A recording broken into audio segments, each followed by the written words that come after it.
আজকে আমরা আমাদের যে সূত্র নম্বর 3 এই সূত্রটা অ্যাপ্লাই করে এই অঙ্কটা সলভ করার চেষ্টা করব। আমাদের সূত্রটা হচ্ছে এরকম, a plus B into A minus B equal হচ্ছে A square minus B square. এখন এই সূত্রটাকে আমরা কিভাবে এখানে অ্যাপ্লাই করতে পারি একটু খেয়াল করে দেখো।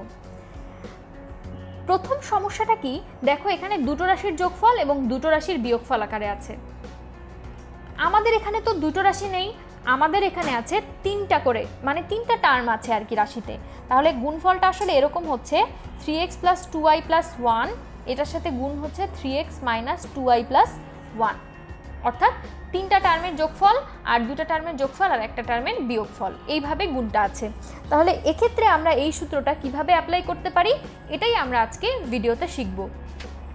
আমরা যে কাজটা করব সেটা হচ্ছে যে কোনো দুইটা টার্মকে নিতে পারবো না, আমরা দুইটা টার্মকে একটা টার্ম বানানোর চেষ্টা করব, কিন্তু সেটা আমাদের একটু টেকনিক করে করতে হবে। যেমন দেখো আমাদের কিন্তু যোগফল আকারেও প্রকাশ করতে হবে, আবার একই জিনিসকে বিয়োগফল আকারেও প্রকাশ করতে হবে, না হলে কিন্তু আমরা এই সূত্রে অ্যাপ্লাই করতে পারবো না। তাহলে খেয়াল করো, বিয়োগ চিহ্ন আছে শুধুমাত্র 2y এর কাছে, অর্থাৎ শুধুমাত্র 2y এখানে বিয়োগ আকারে আছে এবং এখানে যোগ আকারে আছে। তাহলে আমরা 2yটাকে বাদ দিব, 2y বাদ দিয়ে 3x প্লাস 1টাকে আমরা এক জায়গায় নিয়ে আসলাম, আর 2y এর যোগফলটা এভাবে রাখলাম, আর ডান পাশের রাশিটাতেও 3x প্লাস 1টাকে আমরা আলাদা নিয়ে আসলাম এবং মাইনাস 2y এভাবে লিখলাম।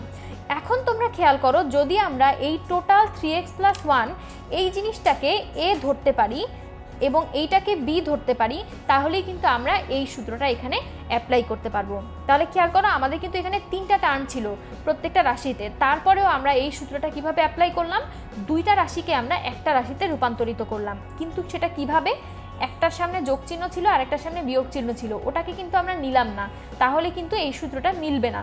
যেমন তুমি যদি 3x প্লাস 2yকে a ধরো, একটায় থাকবে 3x প্লাস 2y প্লাস 1, আরেকটায় থাকবে 3x মাইনাস 2y প্লাস 1।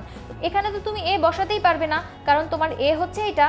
তাই আমাদের একটু টেকনিক করে যেটার সামনে যোগ এবং বিয়োগ আছে এর হিসাব করে বিটাকে আলাদা রাখতে হবে, কারণ বি এর আগে একবার প্লাস আছে একবার আছে মাইনাস। তাহলে এই সূত্রটা আমরা কি লিখতে পারবো বলো তো, 3x প্লাস 1 এর হোল স্কোয়ার মাইনাস 2y এর হোল স্কোয়ার।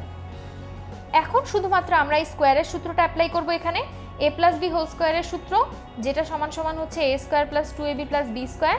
সেখান থেকে আমরা কি পাবো, সেখান থেকে আমরা পাবো 3x এর whole square plus 2 into 3x into 1 plus 1 এর স্কোয়ার।